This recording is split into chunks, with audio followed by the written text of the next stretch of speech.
नमस्कार, डेली 24 भारत देख रहे हैं आप। मैं हूं आपके साथ साहिल धुलिया। बुलेटिन की शुरुआत करेंगे। झारखंड में जेपीएससी जेएसएससी परीक्षाओं में कथित गड़बड़ियों के खिलाफ छात्रों का आंदोलन रविवार को 16वें दिन भी जारी है। 14वीं जेपीएससी समेत विभिन्न परीक्षाओं से जुड़े मुद्दों के समाधान को लेकर शनिवार को सरकार और छात्रों के बीच बातचीत हुई थी, लेकिन वार्ता से कोई ठोस समाधान नहीं निकल सका। अब रविवार को सरकार की ओर से एक और पहल की गई। पहली बार सभी आंदोलित छात्र संगठनों के प्रतिनिधियों के साथ 4 मंत्रियों की कमेटी एक साथ वार्ता करने पहुंची। इसके लिए रांची एसडीएम रजत कुमार जयपाल सिंह मुंडा स्टेडियम पहुंचे और अलग अलग छात्र संगठनों के प्रतिनिधियों से स्टेट गेस्ट हाउस चलकर वार्ता में शामिल होने का आग्रह भी किया। इसके बाद जेपीएससी जेएसएससी रिफॉर्म मंच के 8 प्रतिनिधि, जेएलकेएम नेता देवेंद्र नाथ महतो के साथ आंदोलनरत छात्रों और अन्य छात्र संगठनों के प्रतिनिधि एसडीएम के साथ स्टेट गेस्ट हाउस के लिए रवाना हुए। वार्ता से पहले छात्र नेताओं ने उम्मीद जताई कि सरकार युवाओं और छात्रों के हितों को ध्यान में रखते हुए उनकी मांगों पर सकारात्मक फैसला लेगी। इससे पहले 8 अगस्त को समिति ने जेपीएससी जेएसएससी न्याय मंच के प्रतिनिधि मंडल से बातचीत की थी। सरकार ने छात्रों से सुझाव और शिकायतें लेने के लिए एक ईमेल आईडी भी जारी की है।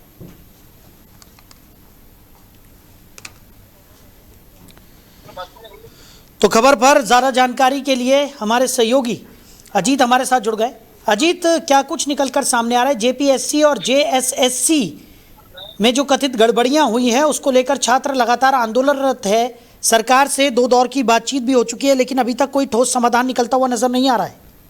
जी देखिए, बिल्कुल आपको बता दूं कि झारखंड में जिस तरीके से जेपीएससी और जेएसएससी परीक्षाओं में कथित गड़बड़ियां के खिलाफ जो है छात्रों का आंदोलन जो है आज 16वें दिन भी देखा गया है, जिसमें बहुत जोरों से इस आंदोलन को अब तेज करने के लिए यहाँ पर तरह तरह के अभियान चलाए जा रहे हैं।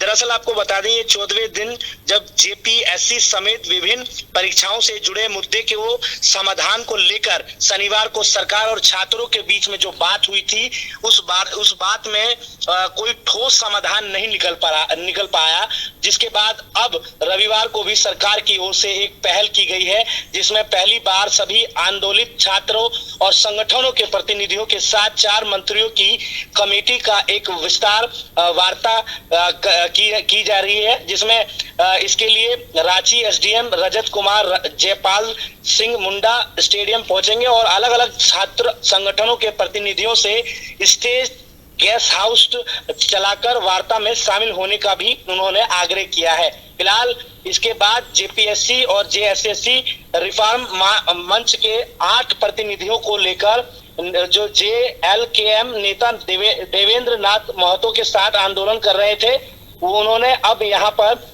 देखा जा रहा है कि इस वार्ता में कहीं ना कहीं कोई ना कोई समाधान निकल सके। इसको लेकर फिलहाल तमाम वहां पर इंतजाम किए जा रहे हैं और छात्रों को मनाने की कोशिश की जा रही है।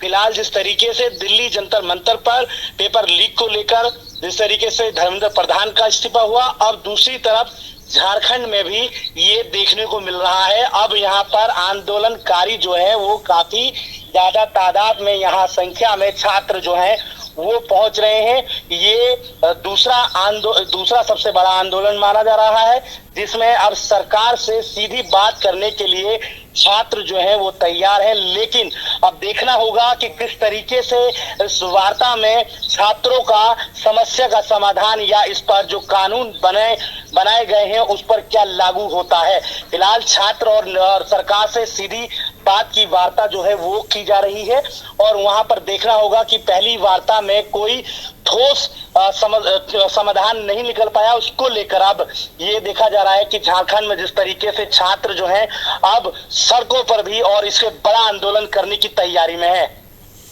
बिल्कुल, और जिस तरीके की स्थिति इस वक्त बनी हुई है, काफ़ी ज़्यादा मुश्किलात यहाँ पर सरकार के लिए भी है, क्योंकि लगातार छात्रों को मनाने की कोशिश की जा रही है, पर फिलहाल अभी तक कोई भी ठोस समाधान निकलता हुआ नज़र नहीं आ रहा अजीत।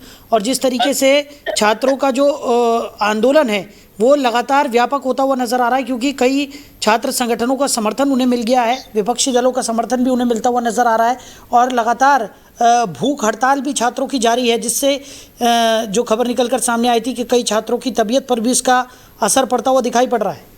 देखिए, जिस तरीके से दिल्ली जंतर मंतर पर जेनजी छात्रों का आंदोलन हुआ, उसमें धर्मेंद्र प्रधान को इस्तीफा देना पड़ा। ये छात्रों के लिए एक बड़ी जीत मानी जा रही है। फिलहाल दूसरी तरफ इसी को लेकर अब छात्र जो हैं, तमाम उन गड़बड़ियों में छात्र जो है आंदोलन पर बैठे हैं। ये सरकार के लिए चुनौतीपूर्ण माहौल है। फिलहाल छात्रों को समझाने में और मनाने में झारखंड सरकार लगी हुई है। अब दूसरी दौर की जो वार्ता है, कई मंत्रियों के साथ उनकी बैठक है। ये देखने वाली बात होगी कि आखिरकार क्या कुछ रास्ता निकल पाता है, क्योंकि वहां पर जिस तरीके से अनशन पर बैठे छात्र हैं, उनकी तबीयत ज्यादा बिगड़ती हुई नजर आ रही है। फिलहाल उन्हें मनाने के लिए तमाम झारखंड सरकार के मंत्रियां वहां लगे हुए हैं और पूरी व्यवस्था संभाले हुए हैं। चलिए अजीत, हमारे साथ जुड़ने के लिए, इस तमाम जानकारी के लिए आपका बहुत शुक्रिया।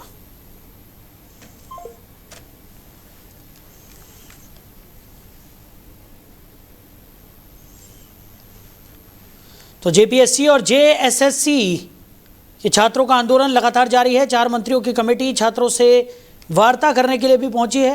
अब देखना होगा कि क्या किसी तरह का कोई समाधान यहां पर निकल पाता है या पिछली वार्ता की तरह ये वार्ता भी विफल ही साबित होती है। वहीं पश्चिम बंगाल के उत्तर 24 परगना जिले के हली शहर में पूर्व मुख्यमंत्री ममता बनर्जी के काफिले को गुस्साई भीड़ ने रोक लिया। ममता बनर्जी एक मृत टीएमसी कार्यकर्ता के घर जा रही थी, तभी प्रदर्शनकारियों ने उनके काफिले को घेरकर विरोध प्रदर्शन शुरू कर दिया। प्रदर्शनकारियों ने ममता बनर्जी की गाड़ी पर कीचड़ फेंका। इसके साथ ही पानी की बोतलें, जूते और चप्पलें भी फेंके जाने की बात सामने आई है। भीड़ ने ममता बनर्जी के खिलाफ जमकर नारेबाजी की और आपत्तिजनक टिप्पणियां भी की। अचानक बिगड़े हालातों को देखते हुए मौके पर पुलिस बल पहुंचा। पुलिस ने सुरक्षा घेरा बनाकर ममता बनर्जी को प्रदर्शनकारियों के बीच से सुरक्षित बाहर निकाला। घटना के बाद इलाके में तनाव की स्थिति बन गई है और सुरक्षा व्यवस्था बढ़ा दी गई है। बताया जा रहा है कि ये पूरा विवाद एक मृत टीएमसी कार्यकर्ता के परिवार की ओर से लगाए गए आरोपों के बाद सामने आया। परिवार का आरोप है कि स्थानीय पुलिस ने कार्यकर्ता को हिरासत में लेकर कथित तौर पर बेरहमी से पीटा, जिससे उसकी मौत हो गई। ममता बनर्जी इसी मामले में परिवार से मिलने जा रही थी। फिलहाल पुलिस ने स्थिति को नियंत्रित कर लिया है और पूरे घटनाक्रम को लेकर जांच की जा रही है। तो खबर पर ज्यादा चर्चा के लिए पॉलिटिकल एक्सपर्ट नवीन दुबे जी हमारे साथ जुड़ गए। नवीन जी, ममता बनर्जी को एक जबरदस्त विरोध का सामना यहां पर करना पड़ा। अब टीएमसी के एक कार्यकर्ता जिसकी मौत हो चुकी है, उनके घर पर वो जा रही थी, अचानक से भीड़ ने उन्हें घेर लिया। कीचड़ उनकी गाड़ी पर फेंका गया, पानी की बोतलें, जूते, चप्पल फेंकने की बात भी निकलकर सामने आ रही है और काफी ज्यादा आक्रोशित भीड़ नजर आई है। कैसे देख रहे हैं इस पूरे घटनाक्रम को आप? नहीं, निश्चित तौर पर देखिए, ऐसा है, भारतीय जनता पार्टी के कार्यकर्ता जब से वहां सरकार बनी है निरंकुश हो चुके हैं। अराजकता पूरे बंगाल में फैली हुई है, ये स्वीकार करना पड़ेगा। आप पूर्व मुख्यमंत्री की गाड़ी को, पूर्व मुख्यमंत्री के साथ हमेशा सिक्योरिटी रहती है और मैं समझता हूँ जेड कैटेगरी तो मैंडेटरी है, कितनी तो रहनी है जी। उतनी सिक्योरिटी के बावजूद अगर उनकी गाड़ी पर चप्पल जूते फेंके जा रहे हैं और कीचड़ फेंका जा रहा है, तो वहां का प्रशासन क्या कर रहा है, पुलिस क्या कर रही है? क्या जिम्मेदारी नहीं है स्थानीय प्रशासन की कि वहाँ उनको सुरक्षा प्रदान करे? और इस तरीके की घटना होने से लेकिन कोई सत्ता का दबाव है।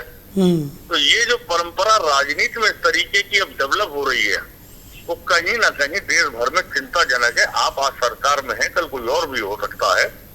तो आप जो जमीन तैयार कर रहे हैं, जो आचरण दे रहे हैं, वो कल को आपके साथ भी होंगे, निश्चित तौर पर होंगे। हमेशा परिस्थितियां जब बदलती हैं तो विचारधारा बदलती है, लोग फिर आपके खिलाफ खड़े होंगे।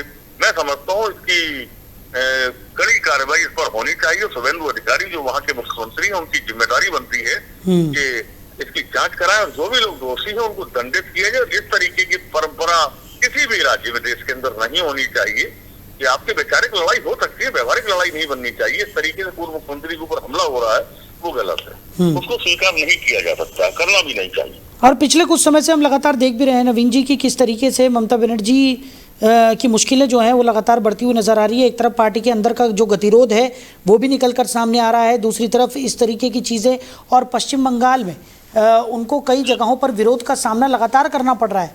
लोगों में नाराजगी उनके खिलाफ देखने को मिल रही है। इसे किस तरीके से देखें? नहीं, बिल्कुल, ममता बनर्जी की सरकार जब तक वहाँ रही, भ्रष्टाचार के बड़े आरोप लगे, लेकिन भ्रष्टाचार के आरोप लगे किस पर? क्या केवल ममता बनर्जी पर लगे? वर्तमान में जो सिटिंग मुख्यमंत्री है वो भी तो टीएमसी का ही प्रोडक्ट है जी, शुभेंदु अधिकारी। उनके ऊपर तो बड़े भ्रष्टाचार के आरोप प्रधानमंत्री जी ने लगाए थे। नाराजगी तो जनता में उनके प्रति भी होनी चाहिए फिर। और ये तमाम 20 सांसद जो गए छोड़ के, इनके ऊपर भी भ्रष्टाचार के आरोप है। सयोनी घोष जो आजकल प्रधानमंत्री के साथ खड़े होकर फोटो में दिखाई दे रही थी, उन्होंने तो भगवान शिव के ऊपर गंडोम चला दिया था।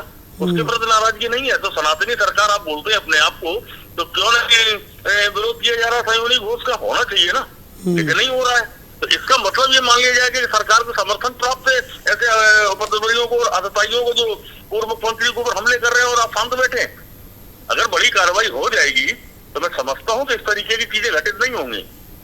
सरकार की जिम्मेदारी बनती है कि कानून व्यवस्था का पालन सुनिश्चित करे और इस घटना के ऊपर जो भी लोग इन्वॉल्व है, चाहे वो भारतीय जनता पार्टी को हो या सामाजिक तत्व हो या कोई भी व्यक्ति हो, उसके ऊपर कार्रवाई होनी ही चाहिए, ताकि देश के अंदर जो लोग राजनीति करते हैं, आज वो किसी भी दल की राजनीति, छोटे दलों के लोग तो आप मारी डालोगे। इसका मतलब कि जिन नेताओं के पास सुरक्षा नहीं है और आपके पोजीशन में है, वो जिंदा रहने का हक नहीं है क्या उनको? इस तरीके की परंपराओं को रोका जाना चाहिए। हिंसा किसी भी सूरत में जायज नहीं हो सकती है। चलिए रवीन जी, हमारे साथ जुड़ने के लिए, इस तमाम चर्चा के लिए आपका बहुत शुक्रिया। Thank you. तो ममता बनर्जी को विरोध का सामना यहाँ पर करना पड़ा है। उनकी गाड़ी पर प्रदर्शनकारियों ने कीचड़ फेंका है, जूते चप्पलों से भी उनकी गाड़ी पर हमला किया गया और ममता बनर्जी के काफिले को भीड़ ने घेर लिया। स्वतंत्रता दिवस से पहले देश भर में हर घर तिरंगा अभियान को लेकर लोगों में उत्साह देखने को मिल रहा है। इस कड़ी में रविवार को ओडिशा के संबलपुर में बड़ी संख्या में लोग हाथों में तिरंगा लेकर सड़क पर उतरे। संबलपुर सांसद धर्मेंद्र प्रधान ने भी तिरंगा यात्रा में हिस्सा लिया और लोगों के साथ कदम से कदम मिलाकर चले। यात्रा में स्थानीय लोगों और पार्टी कार्यकर्ताओं ने बढ़ चढ़कर हिस्सा लिया। हाथों में तिरंगा लिए लोगों की भीड़ से पूरा इलाका राष्ट्रभक्ति के रंग में नजर आया। युवाओं की भी इस यात्रा में बड़ी भागीदारी देखने को मिली। हर घर तिरंगा अभियान का उद्देश्य स्वतंत्रता दिवस से पहले लोगों को राष्ट्रीय ध्वज से जोड़ना और देश के प्रति सम्मान, एकता और देशभक्ति की भावना को मजबूत करना है। यह अभियान 2022 में आज़ादी का अमृत महोत्सव के तहत शुरू किया गया था। ओडिशा के मुख्यमंत्री मोहन चरण मांझी ने भी लोगों से अभियान में बढ़ चढ़कर शामिल होने की अपील की थी। उन्होंने लोगों से प्लास्टिक के तिरंगे का इस्तेमाल नहीं करने और कपड़े से बने राष्ट्रीय ध्वज का उपयोग करने की अपील की। संबलपुर की तिरंगा यात्रा ने स्वतंत्रता दिवस से पहले लोगों के बीच देशभक्ति और राष्ट्रीय एकता का संदेश मजबूत किया। वहीं महाराष्ट्र के पुणे जिले के बारामती में रविवार को एक प्राइवेट कंपनी का ट्रेनिंग विमान हादसे का शिकार हो गया। हादसा बारामती एयरफील्ड के पास दोपहर करीब 12:30 बजे हुआ। राहत की बात यह रही कि दुर्घटना में किसी के घायल होने की सूचना नहीं है। पुणे ग्रामीण के एसपी संदीप सिंह मिल के मुताबिक ट्रेनिंग के दौरान VT-SEX नाम का विमान रनवे से बाहर निकल गया। हादसे के समय विमान में कैप्टन चिराग शशिकांत दोईफोड़े और कैडेट अभिजीत जुंद्रे सवार थे। दोनों सुरक्षित बताए जा रहे हैं। घटना के बाद मौके पर संबंधित अधिकारियों और सुरक्षा टीमों ने पहुंचकर स्थिति का जायजा लिया। विमान के रनवे से बाहर निकलने के कारणों का पता लगाने के लिए जांच शुरू कर दी गई है। प्रारंभिक जानकारी के मुताबिक हादसे के बाद किसी तरह की जनहानि नहीं हुई है। अधिकारियों की ओर से घटना के कारणों और विमान को हुए नुकसान की विस्तृत जानकारी जुटाई जा रही है। वहीं उत्तराखंड में मतदाता सूची के विशेष गहन पुनरीक्षण यानी SIR को लेकर सियासी घमासान तेज हो गया है। रुड़की की खानपुर विधानसभा में SIR प्रक्रिया को लेकर एक विधायक ने करीब 15,000 वोट काटे जाने की साजिश का आरोप लगाया है। विधायक ने एक वीडियो जारी कर क्षेत्र के सभी BLO को चेतावनी दी कि वो किसी भी राजनीतिक दबाव में काम न करें।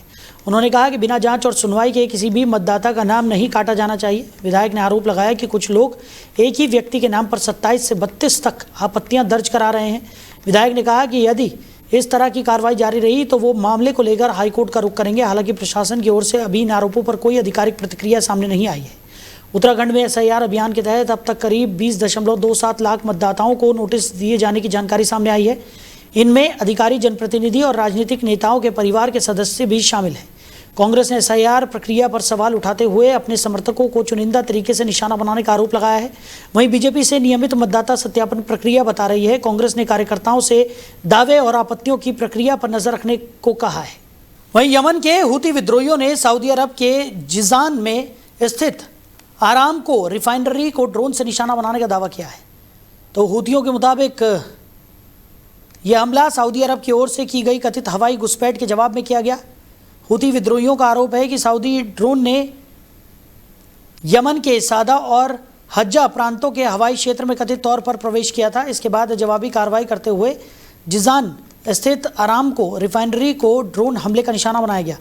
हूतियों की ओर से किए गए इस दावे के बाद क्षेत्र में एक बार फिर तनाव बढ़ने की आशंका है। हालांकि अभी तक ये स्पष्ट नहीं है कि ड्रोन हमले से आरामको रिफाइनरी को कितना नुकसान हुआ है और क्या इस घटना में किसी के हताहत होने की खबर है। सऊदी अधिकारियों की ओर से फिलहाल हूतियों के इस दावे की आधिकारिक पुष्टि नहीं की गई है। हमले के बाद रिफाइनरी और आसपास के इलाकों में सुरक्षा व्यवस्था को लेकर भी जानकारी सामने नहीं आई है। यमन में हूतियों और सऊदी अरब के बीच लंबे समय से तनाव बना हुआ है। ऐसे में जिजान में आरामको जैसी महत्वपूर्ण तेल संपत्ति को निशाना बनाए जाने के दावे ने क्षेत्रीय सुरक्षा को लेकर चिंताएं बढ़ा दी है। अब सभी की नज़र सऊदी पक्ष की आधिकारिक प्रतिक्रिया पर टिकी हुई है। वहीं भारतीय युवा बल्लेबाज वैभव सूर्यवंशी अपनी आक्रामक बल्लेबाजी से लगातार सुर्खियां बटोर रहे हैं। अब ऑस्ट्रेलिया के पूर्व तेज गेंदबाज ब्रेटली भी वैभव के खेल से प्रभावित नजर आए। उन्होंने वैभव की उम्र को लेकर चल रही बहस को बेवजह बताते हुए कहा कि चर्चा उनकी उम्र की नहीं बल्कि उनकी क्रिकेटिंग क्षमता की होनी चाहिए। ब्रेटली ने कहा कि अगर वैभव 15 साल के हैं तो ये शानदार बात है, और अगर उनकी उम्र 17 या 18 साल भी होती तब भी उनके खेल की क्षमता नहीं बदलती। उन्होंने वैभव को बेहतरीन प्रतिभा बताते हुए कहा कि ये युवा बल्लेबाज क्रिकेट खेलना जानता है। ली ने खास तौर पर तेज गेंदबाजों के सामने वैभव के आत्मविश्वास की तारीफ की।